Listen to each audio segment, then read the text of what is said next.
Hi, this is Sean Perrin, and you're listening to the Clarineat Podcast, Episode 7. Before we get started today, and we've got a long episode here talking with Kathryn Ladano, so I'm going to try and keep my chatter to a minimum. I just want to read off a quick list of 10 really exciting upcoming artists that we have in the works here. I'm absolutely thrilled to say that we are able to talk to the Swedish clarinet superstar Martin Frost, Canada's own synthetic reed manufacturer Laurier, Florian Popa of Clarisax Products, Bakun artist and freelance musician Peter Siglaris, a representative from the Royal Conservatory of Music, master repairman Peter Spriggs, a representative from Etymotic Research. Now, this is a company that manufactures headphones and hearing protection devices, and I look forward to talking to them about hearing protection for musicians and their incredible headphone products. I've also received a package from the Vientos Bamboo of Argentina, and I have to say they got some gorgeous things in there, and I'm really reluctant to give away, but there's going to be some interesting conversation about those products and to give away on the show. Of course, Laurie Friedman will also be back for a second round specifically to answer some listener questions. Speaking of listener feedback, if you have any questions for any of these artists, please forward them along to feedback@clarinet.com. That's feedback@clarinet.com. We've had some great questions rolling in already, and you can also leave them on Facebook, but if you, for example, comment on a post that's been shared by somebody else, it's really difficult to track those down. So the best way, again, is feedback@clarinet.com. In today's episode, I chat with Kathryn Ladano, who is a bass clarinet instructor at the University of Waterloo. She also teaches improvisation at Sir Wilfred Laurier University, and we discuss her passion for the bass clarinet, her work to try and make it a recognized solo instrument, and we get her thoughts on improvisation and much, much more.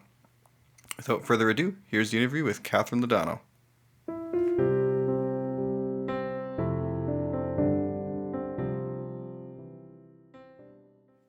Hi, Kathryn, and welcome to the clarinet.com podcast. Thanks for taking the time to talk with us today on the show.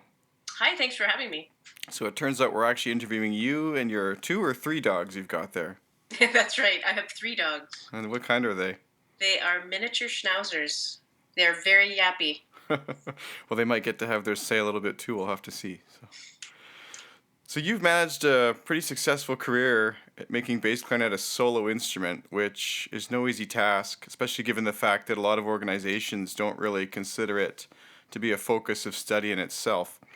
A lot of students still face hurdles in this regard, and actually one of our listener questions a while ago was asking, what would someone who wants to pursue bass clarinet do about this? Would you mind sharing your thoughts on this issue?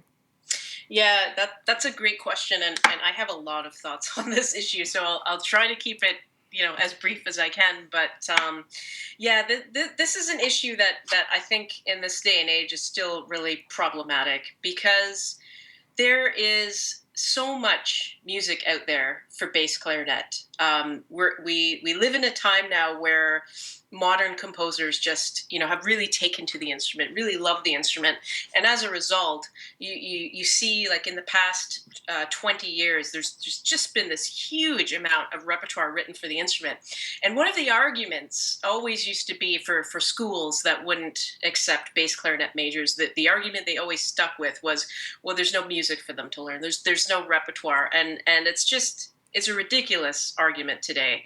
Another argument is that, and a lot of people still feel this way, I'm not one of them, is that if you are a bass clarinetist, you also have to be a clarinetist. You have to play both instruments equally well.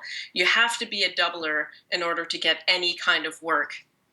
And while I know a lot of people that are doublers, in fact, the vast majority of bass clarinetists I know do double on both instruments, I don't feel that it's a necessity anymore. I think it kind of goes back largely to a time when sort of the focus of study, music study in a university program was always, the end goal was to play in an orchestra.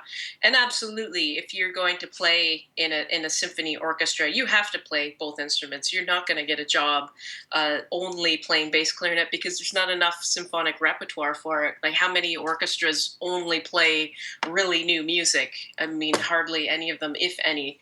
So in that case, yes, you have to be a doubler, but I really feel that if you want to be a bass clarinetist, you're basically signing up to be a contemporary musician because the instrument is new. It's very new compared to most instruments that you would see in an orchestra. The first solo piece wasn't written until the 1930s. Like that's very late compared to most instruments, and the bulk of this repertoire is really only in the past sort of 20 to 30 years. So it's very new. But I do think that as long as you're okay being a specialist in contemporary music and really new sounds, absolutely you can focus on the bass clarinet.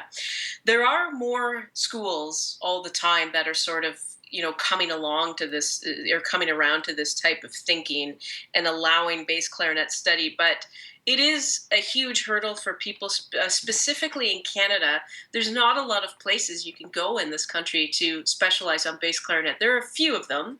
I believe you can at McGill because I think Laurie Friedman has bass clarinet students, or at least she did when I studied with her.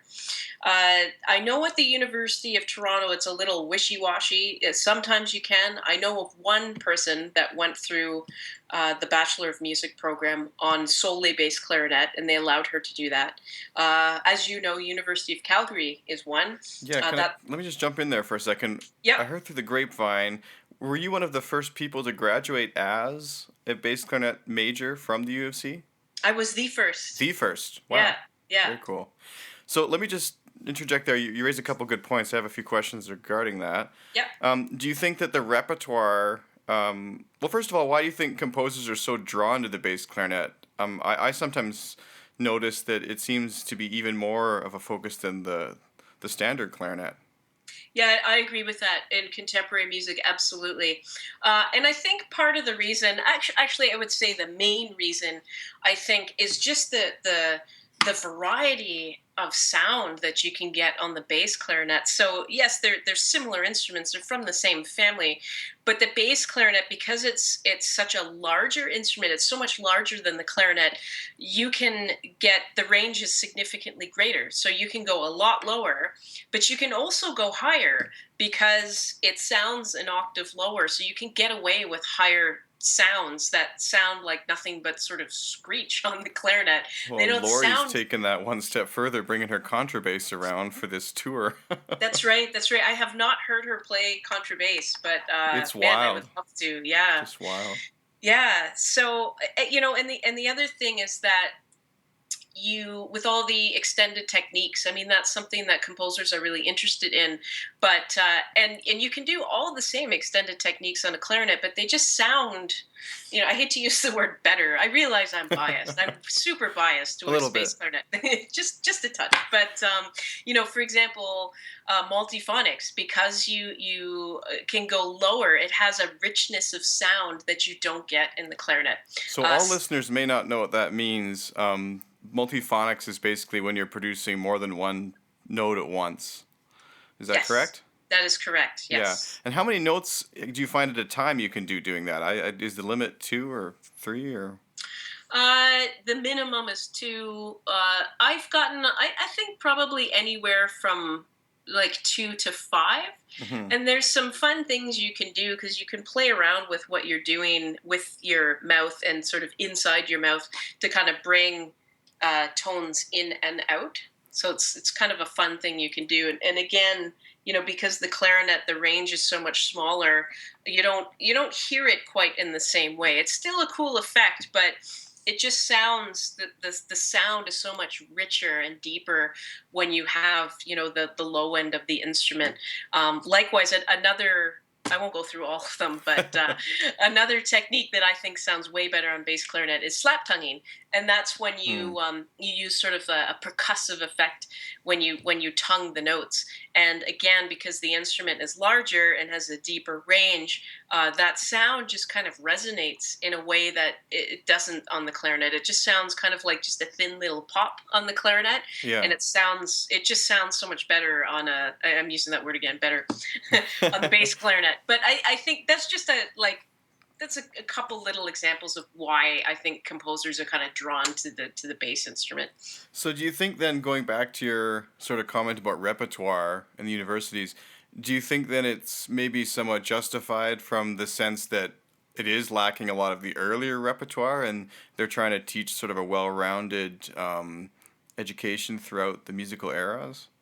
Yeah, I mean, you do raise a good point there, and to use myself as an example, when I was doing my master's at the University of Calgary, I remember I got criticized because I had to do two recitals, and my one recital, my teacher Stan Climby and I had prepared a program that was strictly contemporary music because we were focusing on music written for bass clarinet, Hmm. and we were criticized for that because we were told like, oh well, you need a baroque piece, and you need a classical piece, you need a romantic piece. So well, there isn't anything.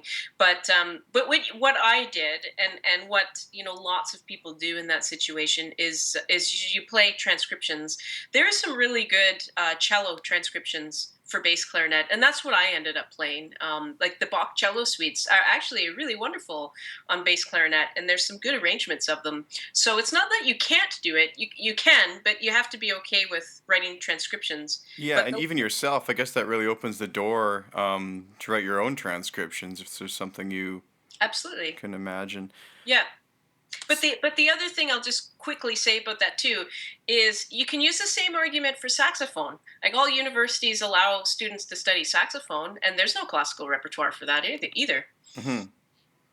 Yeah, some universities even have a classical saxophone performance degree, Yeah, whereas a lot of saxophone players make a lot of their money playing jazz. yeah, You know, yeah, so I've absolutely. always found that a little bit interesting. But yeah, I think that the university world is changing, and it's a lot of people are pursuing education less to become orchestral players and more to become musicians. And I don't mean orchestral players are not musicians, but I mean what I do mean is that like there's other things you can do with music, and Yes. maybe focusing on contemporary bass clarinet repertoire is a justifiable argument nowadays. It's funny. I'm actually I have a student who's an older student and adult, and she plays clarinet. And last Hmm. year she tried a bass clarinet for the first time and was totally, she just fell in love with it. And Yeah. at the same time, she wanted to start taking the RSCEM exams. And so I was getting her all ready, and we were going to register. And I just assumed that you could start on bass clarinet just as easily as clarinet, and they actually don't allow it. I know. I It's know. crazy. So that's one of the questions I'm actually going to talk to them about when I speak with them in a couple of weeks. Yeah, and it is a good question. I mean, there's so many young people playing bass clarinet now compared to, even 10, 15 years ago. Like it's clearly something that people have a lot of interest in. And from those young people, I mean, I hear these stories all the time. They're so frustrated that, yeah, their options are so limited. Like there's no reason why they shouldn't be able to do this stuff, but it's a very backward system. Like I feel that largely the music education system in general is very much still back in this old kind of classical way of thinking about a lot of different things. And I mean it takes time for things to change. I'm hopeful that things will change. In Europe it's a very different scene. You Hmm. can study bass clarinet there, no problem. Well, and back to the RCM. I mean, I know what they're trying to do. It's a classical performance training program, Yeah. but a lot of kids start out on bass clarinet at school, and are we really going to tell them that in order to receive the benefits from the RCM system, the scale testing and the performing and the piano interaction with the accompaniment, how can we convince them to go buy a clarinet and take separate lessons just for that? I mean, Yeah. maybe when they get to grade 6 or 8, then they should be asked to branch out if they want to continue doing the orchestral excerpts and things Yep. like that, and the actual repertoire that's for clarinet. Yeah. But there must be some sort of compromise. But anyways, so you've done a lot of really interesting work promoting your instrument, and some of that is obviously your two studio albums, Open and Listen. What was it you were trying to achieve with these recordings? Well, with Open, I released that one in 2009, so it's a few years ago now. And at that time, I remember thinking that I'd received a grant to release my first album, and it was one of those things where I wasn't sure if I would have the chance to do it again. Like I kind of wanted to take that opportunity and throw as much into that album that I do and that I'm interested in as possible. So that's why it's if I were to do another solo album right now, I think it would be very different, because I think it would be a little more focused, because Open, while I still really like that album, is trying to kind of show a little bit of everything that I do. So there's several improvised pieces. There's a few of my own compositions. At the time, I was dabbling a little bit into electroacoustic composition, and I just written a piece for that, so that's on there. And then there have been a number of composers that have written works for me, so I kind of wanted to show that off too. So it was sort of like, how can I throw all those things that I'm interested in and that I do into one album? And Open is kind of the result of it. It's sort of the culmination of everything that I was interested in at that time. And I mean, there's still the same interests. I think I'm just a little more focused now. As for Listen, that album is that's an album with my band called Stealth, and it's a bass clarinet percussion duo. The percussionist is Richard Burrows, who plays in the ensemble, the percussion quartet Torque. Hmm. And he and I had known each other for a number of years and sort of played together in a number of different contexts. And we decided that we would form a band together. And actually, our first recording and one of our first performances is actually on Open. It's the very first track of Open, called Further Reflection. And he was someone I just invited in because I thought, hey, I'm really interested in playing with this musician. I think we can make some really, interesting sounds together. So, and we did. We came up with some great material, and then the one I liked the best ended up on Open. But we kept working together, and we started to learn a lot of new repertoire, bass clarinet percussion repertoire, and there is a lot of that actually. But one of the things we noticed in our concerts was we'd always throw in some improvised music as well.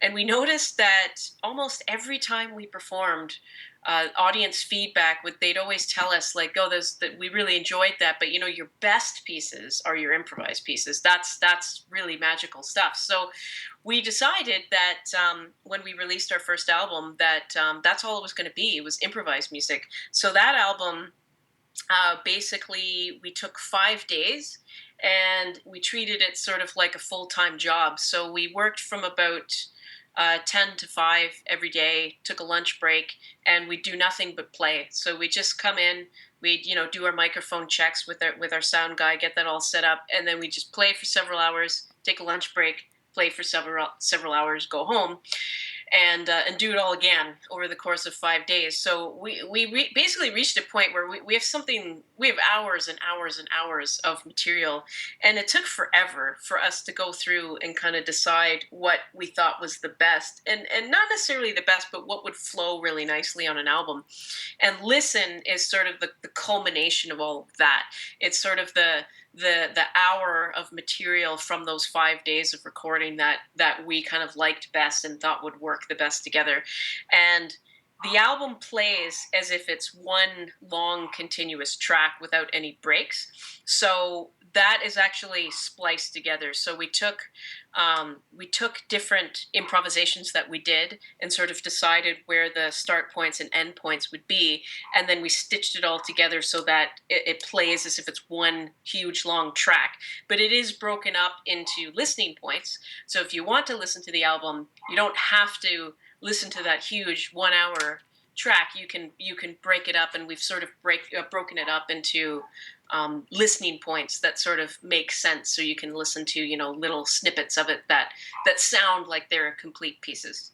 Yeah, I think that's a really creative way actually to handle improvisation in the studio, and that's kind of my next question actually. On Open and Stealth as well, I guess a lot of it sounds like you're using the studio almost as an instrument to improvise with after the fact. Especially on Open, I guess Listen was more recorded live off the floor, or Yeah, actually, that Open was as well. There's oh, yeah, there's that's interesting to me that you heard it that way because there's only one track where there was really anything significant done after the fact, and that's that really nerdy one at the end called Evil Kirk, and there's some treatment done to the voice, but other than that, no, there actually wasn't really. I can't remember That's doing interesting. anything. Yeah. What? So some of the bass clarinet effects then that it seemed like it was sort of trailing itself, or almost like a really long echo, or you weren't layering any of that. It was all just sort No, of we're using an effect pedal, or how did it? no, I wasn't using pedals either.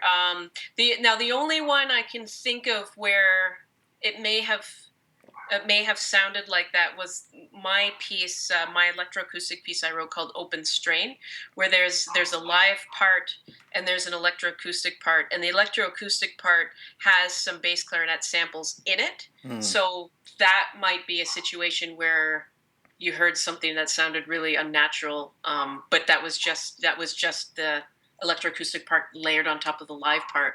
But that's really the only example. The everything else, yeah, was done in the studio without effects added. So the vocal stuff was kind of interesting, actually. That was also done like live. Yes. Now that one did have some treatment because there's kind of some weird stuff that happens with the voice occasionally. Like there's some weird echoes that happen, and there's one kind of like really robotic effect that's added to the voice. That was done after the effect or after the fact. But no, the voice, and actually that was done in a chapel. There's this really wonderful sounding chapel at Wilfred Laurier University called the Keffer Chapel, and it has the most amazing acoustics you've ever heard. And several of the pieces on my album were recorded there, including the one with voice. So I'm wondering too if maybe because that room is so ambient and resonant that maybe it's sounding like it was treated, but wasn't. You know, it might be the blend was so good too between some of the instruments or something. It just seemed to me that it was really like, well, this is a compliment, I guess, but well thought out, and it definitely came across that it had been sort of preconceived in a way, and then assembled to be what you wanted. But that's interesting that it's all the improvisations, especially to be live like that. Mm. So the track I was talking about was Further Reflection. Okay. It just seems like, well, when I was listening, I thought the bass clarinet was like reflecting somehow, like it was sort of like a long echoey thing. It was sort of neat, but The I'm not the only sure. thing I can think of, and actually that one was not recorded in that chapel I was just talking about. So Hmm. that one was actually recorded in kind of a fairly dry space. So the one thing I'm thinking of is I'm wondering if something the percussion was doing maybe you thought was me, because Yeah. there are a lot of moments where he does something in the percussion, and I know in concert people mention all the time that they can't tell who's playing what in a lot of different moments. So specifically, I know in that track he was doing a lot of bowing on a vibraphone, and that can really sound sometimes like a bass clarinet effect sometimes. You So know what? That's definitely what it was, because I remember thinking like, wow, what plugin is she running this through? It sounds amazing. yeah, it So wasn't he me. must have a really good ear to follow like that, and Hmm. wow, that's great. So Yeah, I mean that's why I love working with him. That's why I wanted to do an album with him. that's amazing. So it sounds then, I wasn't sure listening to the CDs, but it sounds like improvising to you. Do you treat it similarly when you're on stage as in the studio, or do you treat it with a different mindset? Do you want to talk about that a little bit? Sure, yeah. It's yeah, that's a good question too. It definitely is treated differently in my mind, but I wouldn't necessarily say that it's a conscious thing where I'm thinking, oh, I'm in a studio now, so I'm going to play this way, or I'm in front of an audience now, and I'm going to play a different way. It's not necessarily for me. It's not a deliberate thought like that, but absolutely, it is a totally different experience.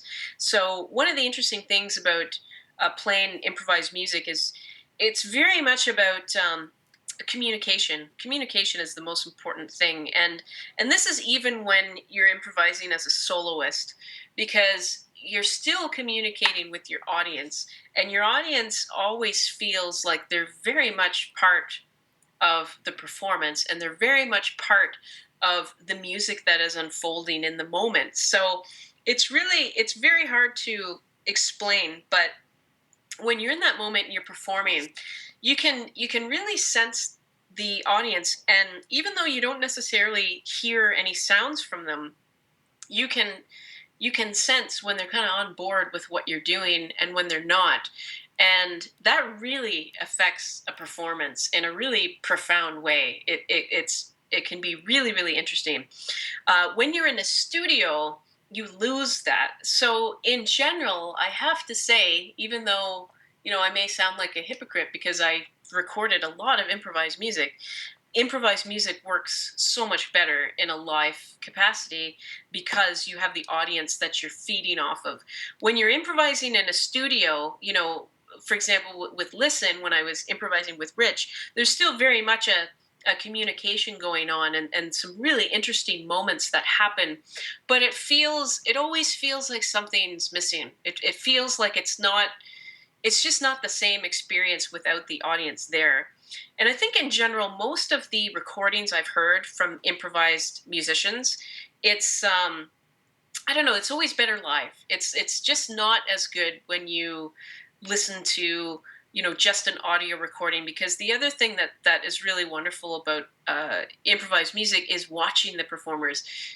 If you're an audience member, you can really witness that intense communication that's happening between musicians and between musicians and the audience. And if you only have the audio, you kind of lose a lot of that. That being said, there's plenty of really great albums out there by improvising musicians, but I do think to simplify things, that having the audience there is really, really, really important, and in most cases, I think makes a performance better. This sort of takes me to my next question, which is I saw you in Calgary when you were playing, and that was an interesting concert, actually. For those who weren't there, we had kind of a eclectic group. There was a guy who was playing his guitar with his toothbrush or something, and then there's some other performer with some string or something, and then Kathryn played this really incredible bass clarinet set, and then they all got together at the end and sort of had a jam. But you seem totally absorbed while playing. So what's going on internally? Like, would you walk us through what's happening in your mind during a piece?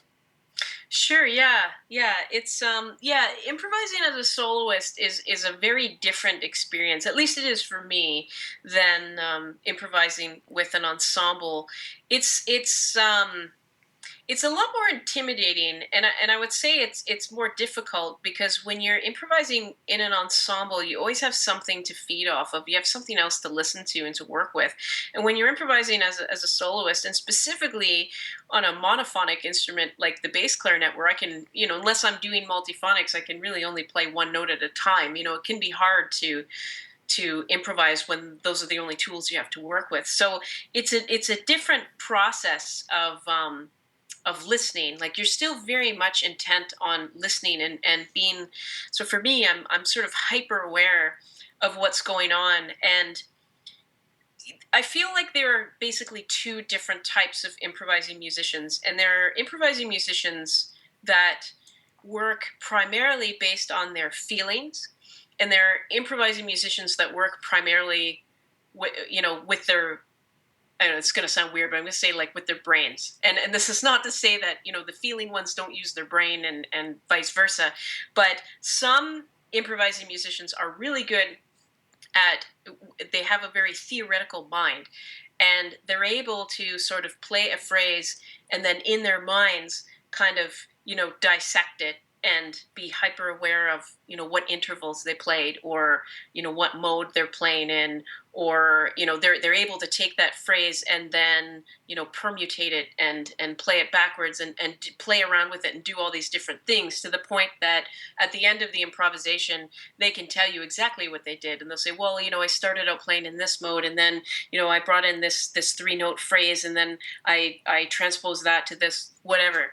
I'm not one of those types of improvising musicians. I'm the feeling kind. So when I'm improvising, I'm very much, yeah, the simplest way I can explain it is to say that I'm very much guided by my internal feelings.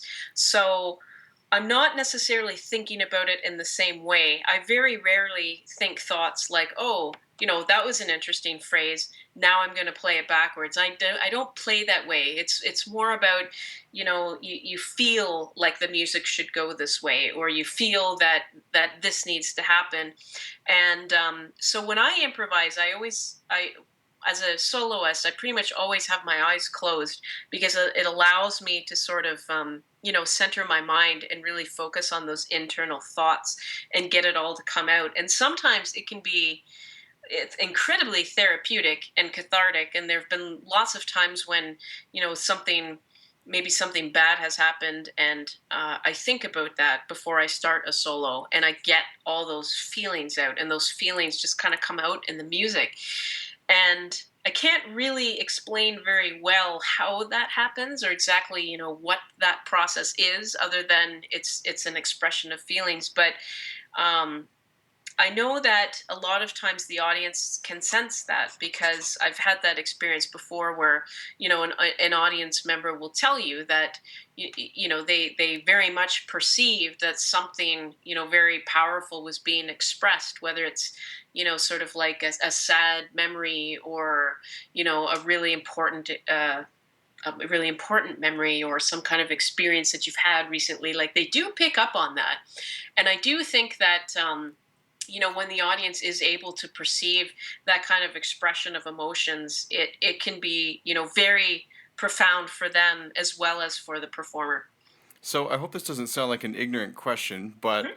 if you're not thinking about the tonality or the mode or the chords, then the intervals and things like that, what do you focus as far as which notes and sounds to play? Yeah, that is a really good question, and it's something I kind of didn't really explain. So the best way I can describe it is, it's not really that my brain is shut off and I'm not aware of those things. It's not really that I'm so focused on feeling that, I don't know what I'm doing, or I don't know what notes I'm playing, or if they work.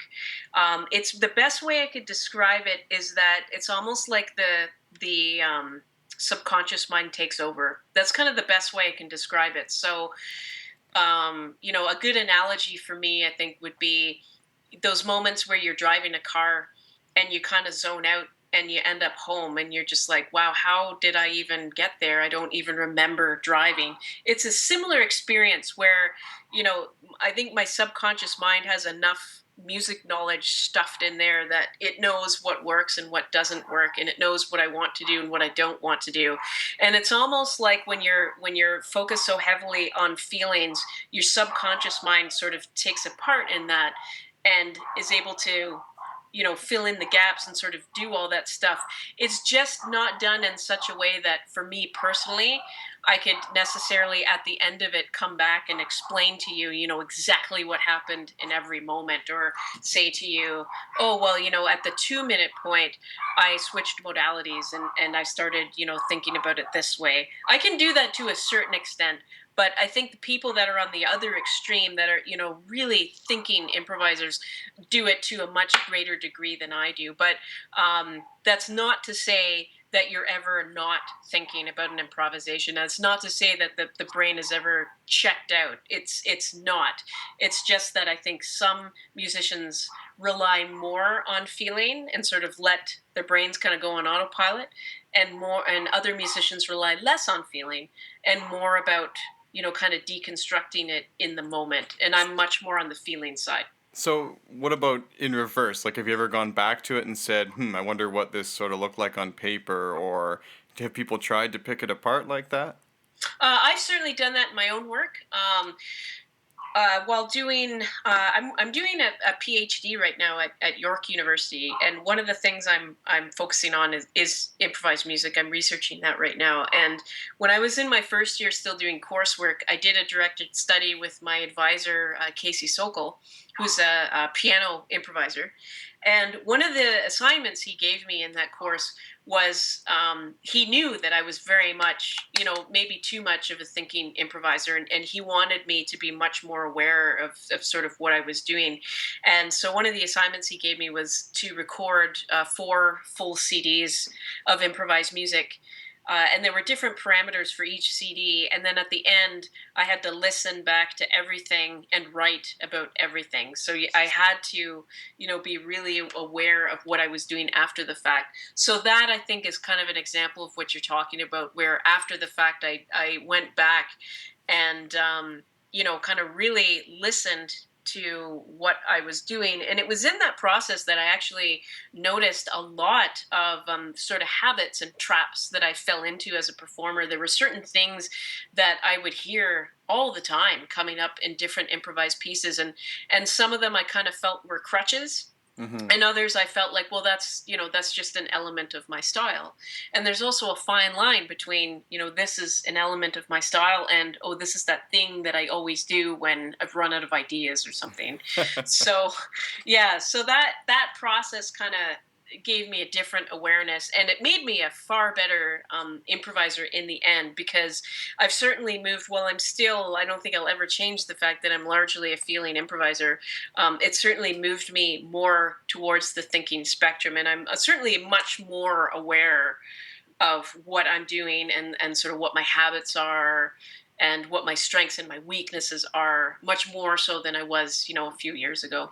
So you're so passionate about improvisation, you've actually worked to bring the International Society for Improvised Music to your city, Waterloo, Canada, this May.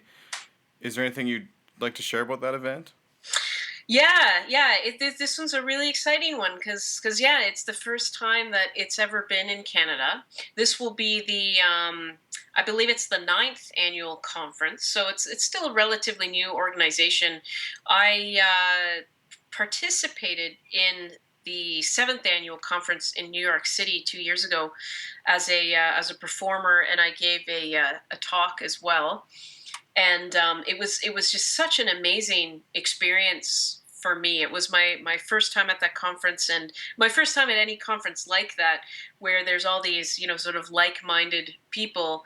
And basically it's filled with amazing performances all day long, all night long, academic paper proposals, workshops, like everything you can think of, and people from all over the world, and people playing, Western instruments, and people playing Eastern instruments, and every instrument you can think of. And it was just such an amazing experience that after being to it, I thought it was kind of a shame that conference had only ever been in the United States and had never moved outside of it. So I had gotten to know the organizers a little bit, and have been in talks with them basically since then. So almost 2 years, about bringing that conference to Canada. And yeah, they wanted to do it, and it's going ahead, and it's happening this May. And Wilfred Laurier University in Waterloo is going to be the host institution. So it'll be 3 days there, and then they're moving to Toronto for the final day of the conference, and that's going to be at the Music Gallery in downtown Toronto. So how close is Waterloo to Toronto? Is that a bit of a trek? It's about an hour drive, Oh, but it's not too bad. yeah, assuming traffic's okay. Anyone that lives in Southern Ontario will tell you that you can never rely on that if you're traveling to or from Toronto, because traffic can be an absolute nightmare. I'm sure it can. You're also the director of the Numis concert series. Would you like to share some information about that group? Sure. Yeah, Numis is it's one of the older new music presenter and producers in Canada. So we just turned 30 last year, and Numis is sort of all about presenting and producing contemporary music. We have a strong focus on local artists and composers, but we definitely have a national, and to a certain extent an international reach as well. And yeah, Numis, I basically took over as or was voted in as the artistic director about a year and a half ago, and it's been an incredible experience. It's really an absolutely wonderful job to have the opportunity to to curate concerts and bring in the artists and musicians that you want to hear and you want to work with. Last year we brought in Calgary's own Ensemble Resonance, and Mm. that was really great. And I can't really say what is coming next year because we haven't officially unveiled it, but there's some really exciting stuff happening. And my take on since I took over with Numis, I would be the sixth artistic director since it started, and my focus is very much on kind of changing attitudes about the traditional concert experience. So one of the things I'm not a huge fan of is that traditional experience, sitting in a very quiet theater with nice soft seats, and everyone applauds politely at the intermission, and oh, make sure you don't applaud between movements because that's a bad thing. And It's funny uh how that became traditional because back in the days we're actually thinking about, I mean, wasn't the concert experience quite different? I remember hearing about some of Franz Liszt's recitals, for example, as just being an absolute pop concert by today's standard. yeah, yeah, So yeah. I And wonder how it went this way to such an extreme, kind of like we're just sitting in an art gallery staring at music. I don't know the answer to that, but yeah, I'm not a big fan of the stuffy concert experience. And another thing that is of huge interest to me is interdisciplinary practices, and I love fusing art forms together. So the concerts, I would say, while I do present them, the ones that are of the least amount of interest to me are the ones where it's just, here's a group of performers and they're going to sit on stage for the concert and then they'll be done. Like, I like concerts where you bring in other elements. Maybe you bring in a really unconventional instrument. Maybe there's something happening visually on a screen behind the musicians. Maybe you've brought in some electroacoustic music. Maybe you're doing some work with pedals. Maybe you're working with a dancer. Maybe you're working with a visual artist. Those types of things are of more interest to me. Interdisciplinary concerts and multimedia and that type of thing. And I do feel like even doing those little things does challenge the traditional concert experience to a certain extent. But another thing I've done is I started a second series. So we sort of have two series that run concurrently, and the sort of the traditional Numis programming is in something called the main series. And then about a year ago, I started something called the mix series, which is something I feel is very important because I'm trying to gear it to a younger audience. And I think that's a really important thing to do. I feel like we need to expose young audiences to contemporary music if we hope to have any kind of audience, 20, 30 years from now. So I'm trying to do that, and I'm trying to make the mixed music series to be a much more relaxed environment. So I make sure that all those concerts are licensed. I invite people to stick around after the concert, have a drink, chat with the musicians, chat with each other. They tend to be in more unconventional spaces. They're not ever in stuffy theaters. Sometimes I do them in one space I use is an old button factory. I've used small galleries. Later this year, I'm using a local brewery as a venue, and it's all an effort to kind of make contemporary music a little more accessible and a little more interesting to younger audiences, because I think that's really, really important. And I'm not sure that new music presenters and performers necessarily focus on that as much as maybe they should, because I see the audiences getting older and older, and I just think we've got to reach the younger generations. We've got to make this accessible to them. And it's not that they don't like the music, because a lot of times when I get younger audiences out to these concerts, they really like them and they're really surprised at what they find and what they experience in these new music concerts. But they're just not interested in that stuffy concert environment. And those concerts tend to have a higher ticket price too, that even with student pricing, it can be enough to just make them not want to go. Well, and one thing I was going to say, and I don't necessarily agree with this opinion or not, but what would you say to someone who says that the things like the lights and theatrics and other art and all that kind of stuff kind of detracts from the music and is almost a distraction more than adds to it? Because I know there's a lot of typical concert goers who do feel that way. Yeah, it's an interesting point, and I am very aware that there are a lot of people out there that feel that way, and I think that you have to be very careful about what you do, and while I just said that all these things are of great interest to me, I do believe that it has to be done, in the right way. Hmm. And if those extra elements are not serving or enhancing the music, then it shouldn't be there. Yeah. Definitely in moderation, and you have to be smart about how you're incorporating it. It has to make sense. Some of the performances I find really interesting, that I've participated in, and that I've witnessed myself, are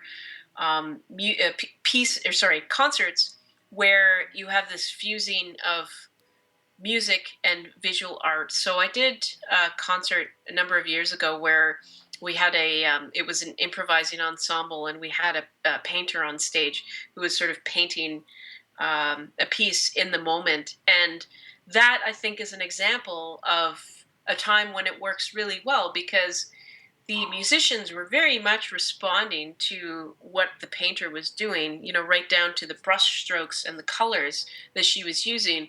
And she was also very much influenced by what she was hearing. Like, you could tell that the sounds she was hearing were making their way into the painting. And I think that's an example of a time where it works really well, because each one is influencing the other. However, if you're doing that where I've seen it done with composed music, and I'm not sure that it's necessarily as effective. I think it can be, but if the painter is doing something that's not at all related to the music that's being played, and the musicians are obviously not reacting to the painter because they're playing the music on their stand and they're not looking at the painter, maybe it's not as effective. I don't know. It depends on the circumstance, but I think as a curator, you do have to be very much aware always questioning yourself, like, why am I doing this? Does this make sense, or am I just doing this to kind of just add more stuff on the stage and give people something more to look at? Well, it's funny. I actually recall seeing a performance with pretty much exactly what you're talking about. I'm wondering if it was the same thing, if it was a touring performance, but they actually had gigantic canvases that they set out on the stage, and then big paintbrushes about the size of a broomstick. Wow.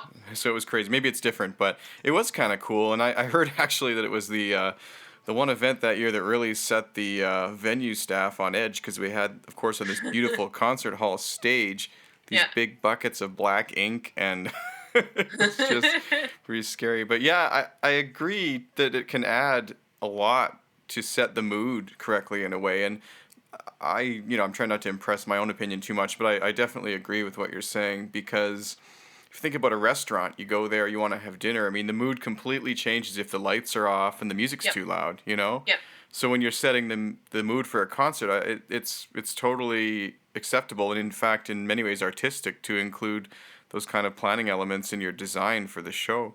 Hmm. I actually, again, this isn't about me, but when I had my senior recital, one of the pieces I played, maybe junior recital, doesn't matter. Are you familiar with the Abyss of the Birds, the Messiaen movement from the Quartet Yes. for the End of Time? Yeah, Yeah. so I played just the solo movement of that with all the lights off except for a blue spotlight. Oh, And wow. people came up afterwards and they were like, wow, that was so cool. I was able just to close my eyes and really kind of get into a state that I wasn't expecting. And I think Yep. that was so interesting. And I love when I go to a concert and they've taken the time to think about those things. Yep. So I think it's great work that you're doing there for sure. Thank you. One quick thing, we've got kind of an interesting show going on today. We're almost improvising ourselves here. We've got the dogs in the background, and I'm not sure if you can hear, but I think that my wife just started teaching piano lessons upstairs. Can you hear that? I can't. No. Okay. Yeah, I guess we got our schedules a bit off today, so sorry for everyone listening. I'd like to say it was planned, but these elements are not intended, but maybe they do. Maybe they're adding to it, right? I hope so. The dogs don't normally bark this much. It's like they know that I They're- don't want them to be They're making on any display. sound. Yep. They know it's their chance. So, all right. So, this Numis ensemble, you're involved there. You're of course a fairly involved improviser and performer and recording artist, all these things. You're also the bass clarinet instructor at the University of Waterloo and teach improvisation at Wilfred Laurier University. What's the most important piece of advice that you offer your students? Well, for me, that's a really good question, and I'm not sure that I could sort of articulate that as one little piece of advice. But the one thing I try to instill in my students, and that is a huge focus of all of the teaching that I do, is to encourage creativity. That's it's such a big thing to me, and I mean it's an obvious one when I'm teaching improvisation. But I see a lot of students come to me from often performance programs. Sometimes they're very often composers too, but the ones in particular that come from performance studies, they have to do so much of that sort of classical minded training, and learning a piece of music and playing it in a master class, and don't ever make any mistakes, because any mistake you make is going to be pointed out and critiqued, and no, you better practice that a million times to fix that. And not that there's necessarily anything wrong with that, because that's where my core training was too, and that's where you learn and you develop as a musician, and you learn all those concrete skills. I'm not saying that that's a bad thing, but what I try to do when I get the students is to try to get them to sort of think beyond that box, and to think more creatively about what they're doing. And some students, uh, specifically those that come out of sort of classical performance training, can have a really hard time with it, because when you tell them, no, we don't have a piece of music we're going to play from. The music that we play today, you're going to create it, and you're going to create it with these other people in the class, or maybe you're going to create it with me.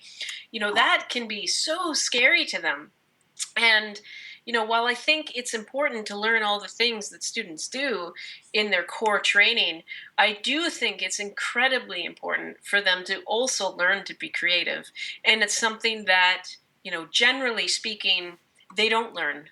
At least not in the classical system. I do feel that, again, this is slowly changing, and I think it's really wonderful that I teach at a school that gives students the opportunity that they can take an ensemble and improvise music. They can even major in it. So at Wilfrid Laurier, you can major in composition, or you can major in composition and improvisation. So Hmm. students that do that program, they get to do a recital too, just like the performers do, but it's a focus on improvised music and creative thinking. It's not just, oh, I'm gonna go on a stage and improvise for an hour. It's never that. They have to incorporate their own compositions as well, and they have to curate their own concerts. So all those things we just talked about in the last question, about really thinking about how you would do this, and how you would present a concert to your audience. Those are all things that they have to think about. And when I was doing my recital, I don't really remember that being a focus. And creativity was certainly not something that was really ever part of my core training. I remember, I had a teacher, one of my earliest teachers, was very intimidated by improvisation. And another thing we should mention is a lot of that contemporary music I talk about has improvised elements in it. So if you Hmm. never learn how to improvise, or you don't have any comfort doing it, it's going to cause some problems for you. It's going to limit what you can do. And I had a teacher that worked on some of those pieces with me. And I remember she told me to write out, like, decide ahead of time what that improvised part was going to be, and to write it all out. And I remember thinking that at the time that was a little weird, and I remember thinking that I didn't think I actually needed to do that, but I did it. And so, anyways, I'm kind of all over the place here, but to get back to sort of that main thing I want to focus on is for me, it's creativity. And no matter what I'm teaching a student, whether it's a bass clarinet lesson, or I'm teaching improvisation, or I'm, mentoring someone on how to curate concerts, or I'm teaching a music history class, or I'm teaching a musical skills class. Creativity has a place in every single type of learning, and even outside of music education, it's a crucial part of learning everywhere. And being creative and being able to think on the spot and being able to adapt, that's going to make you a way better musician, and it's going to make you a better person too, I believe. Since I started improvising, it's made me way better at reading composed pieces, because I interpret them differently. I think about them differently. And, if I do make a mistake, it doesn't freak me out the way it used to, because, I have the ability to improvise. I have the ability to sort of, to fix it on the spot, and to keep going without it, derailing everything, and without it being the end of the world. So I think creativity, more than anything, is the most important thing that I try to instill in my students. And for those students listening, even if you haven't checked out the other episodes, I just want to point out that this is episode 7, I believe now. And so far, I think 6 or 7 out of 7 have said basically the same thing. Is that you Oh, got well. to inject? Well, it's interesting to me actually, because so many of the guests have talked about injecting your personality and Mhm. yourself into the music that you're playing. Otherwise, Yep. what's the point? Exactly. You Yep. know. So I think it's such a great thing to take away from talking with people like yourself from this sort of thing. Speaking of students, though, you were, of course, once a student yourself. You studied with Stan Climby, whom I, of course, know from Calgary here, and Laurie Friedman, who we actually had on the podcast 2 weeks ago. So if you didn't check out that episode, head back there and listen to what she has to say, too. We had a great conversation with her. Um, but what would you say you learned during your time as a student? Is there a particular story you'd like to share, or? Well, I guess I could share just something brief about each of them. I mean, working with Stan was amazing, and Stan really opened up the world of the bass clarinet for me. So, while I was already specializing in bass clarinet, and I already knew, a chunk of the repertoire, when I met Stan, it was incredible, what he knew about the different repertoire, and all the pieces that were really really great, that I probably wanted to dig my teeth in. And some of my absolute favorite pieces for the instrument were ones that Stan brought to me, or that Stan was aware of and found for me. So he was so enthusiastic, obviously still is, about the bass clarinet, that for me, it just, while that obviously that love for the instrument was always there, for Stan, or when I met Stan, it just compounded, because it was just like, oh, okay, well, this is what you think about bass clarinet, and this is, these are all the pieces that you think are great for or bass clarinet, but look at all this stuff, there's This is what Stan this. knows.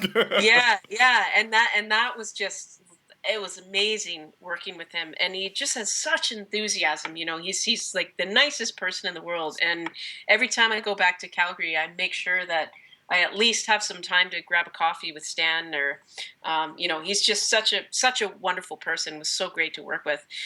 With Laurie, the one thing she said to me that I still remember, and I use in my lessons all the time, when I'm teaching specifically improvised music, because that was a big focus of my work with her. I wanted to work with Laurie because at that time I was interested in improvised music, but I didn't really do it, and I didn't feel that I really had much skill in it. It was kind of this world that I wanted to be a part of, but I didn't know how to get in. And Laurie is the master, so I figured there was no one better that I could possibly work with if I wanted to, open myself up to that world. So I received a Canada Council grant to work with her, and it was just an incredible experience. But to the point, the thing she said to me that I still remember is that when you improvise, it's all about intent. And if you basically reach a point where you're sort of thinking too much about what you're playing, and you play something because you think, oh, you know no one's played for a while. I better do this because, oh, this is going to sound really cool. People are going to really like that. That's not really an intention. That's not really playing with intent. It's not the same thing. And if you're playing because you feel like you need to fill the space, that's also not intent. That's not playing with intention. So if you have nothing to say, then don't say anything. Just be silent, because that's just as valid. It's just as valid a decision to make when you're improvising as it is to play 100 notes. So for her, that sort of talk she gave me about intent and her thoughts about intention while improvising have very much stayed with me, and I try to pass that on to my students as well. I think that's such a valuable piece of advice, and I just want to add to that silence in itself can be the intent, can it not?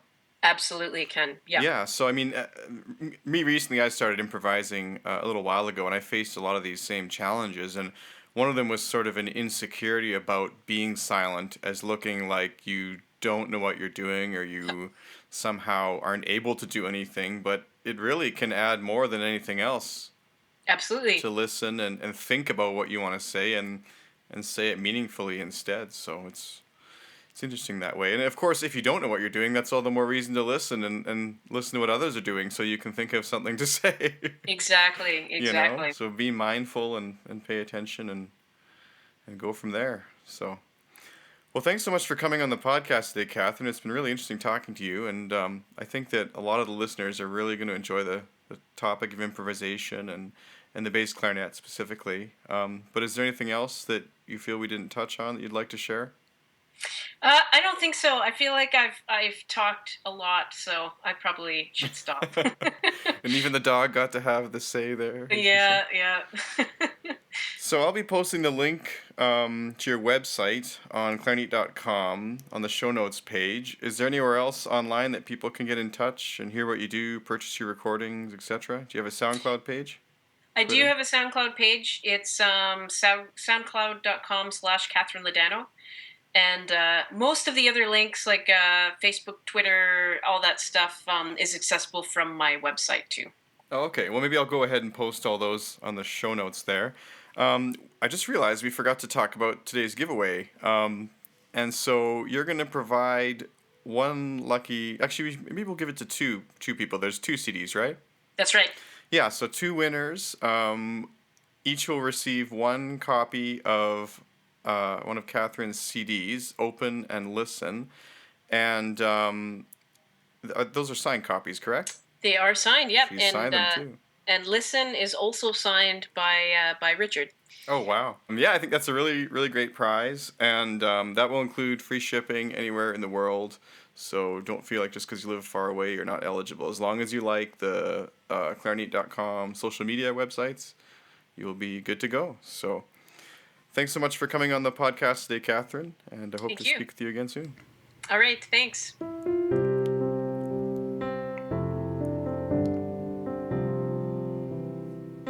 Thanks for listening to Clarinet. If you'd like to support the podcast, you can follow and interact on social media. You can tell your friends, family, students, and colleagues about the show. And of course, you can subscribe and leave a review on iTunes, Stitcher, or wherever you happen to listen to it. And why not consider purchasing your new and neat clarinet products and even sheet music from the Clarinet online store at clarinet.com/store. If you're involved with a company interested in advertising on the podcast, or you'd like to submit a product for review and potentially to air on the show, please contact promotions@clarinet.com. That's promotions@clarinet.com. If you're a listener and have feedback, remember you can get in touch at feedback@clarinet.com. Thanks so much for listening, and I'll see you next week.